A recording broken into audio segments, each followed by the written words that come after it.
అస్మద్గురుభ్యో నమ. శ్రీగురుభ్యో నమ. సర్వగురుభ్యో నమ. భగవద్గీత రాజవిద్య.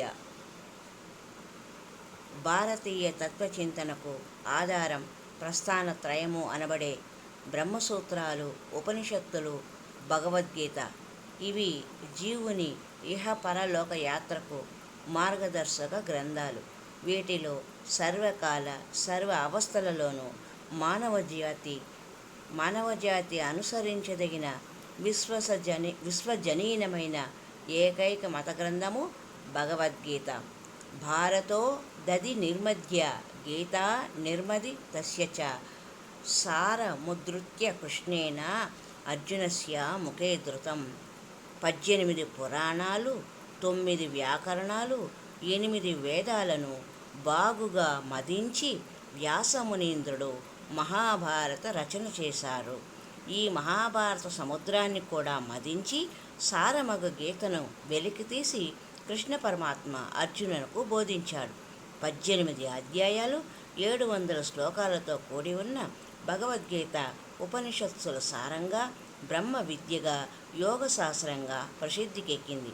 అందుకే సర్వశాస్త్రమయీ గీత, సర్వదేవమయో హరి, సర్వతీర్థమయీ గంగా, సర్వవేదమయో మనుః. గీత సర్వశాస్త్ర స్వరూపిణి, విష్ణు సర్వదేవమయుడు, గంగ సర్వతీర్థమయి, మనువు సర్వవేద స్వరూపుడు అన్నారు. గీతాశాస్త్రం సమస్త శాస్త్రముల ద్వారా చక్కగా నిశ్చయించబడిన సిద్ధాంతములు కలిగి ఉంది. గీత, గంగ, గాయత్రి, గోవిందుడు అనే ఈ 4 కూడా గకారయుక్త పదాలు. ఎవరి హృదయంలో ధరించి ఉంటారో వారికి పునర్జన్మ లేదు. దీని యందు వేదశాస్త్ర సునిశ్చితమకు బ్రహ్మజ్ఞానము విరాజమానమై ఉంది. గీతయే నా యొక్క బ్రహ్మ విద్య, పరబ్రహ్మ స్వరూపము. దానికి నాశనం లేదు. అది ప్రణవస్వరూపము. ఇది అనిర్వచనీయమైన సత్యము అంటారు శ్రీకృష్ణుడు. నేను గీతను ఆశ్రయించి ఉన్నాను. గీతయే నాకు ఉత్తమమైన మందిరము. ఈ గీతాశాస్త్రం వల్లనే నేను ముల్లోకాలను పాలిస్తున్నాను అంటారు. పరమానందాన్ని కలిగించే తత్వజ్ఞానంతో నిండి ఉన్న గీతలోని ఒక శ్లోకం భక్తితో చదివినా, ఒక అధ్యాయం చదివినా రుద్రలోకాన్ని పొంది రుద్రగణాలలో ఒకరై చిరకాలం ఉంటారు అంటుంది గీతా మహత్యం.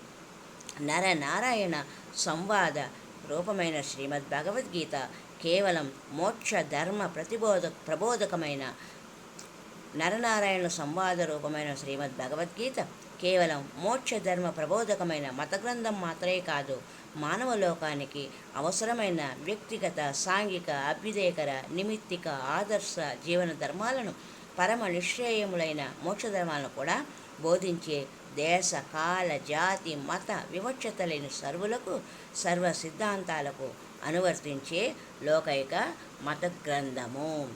హరి ఓం తత్సత్.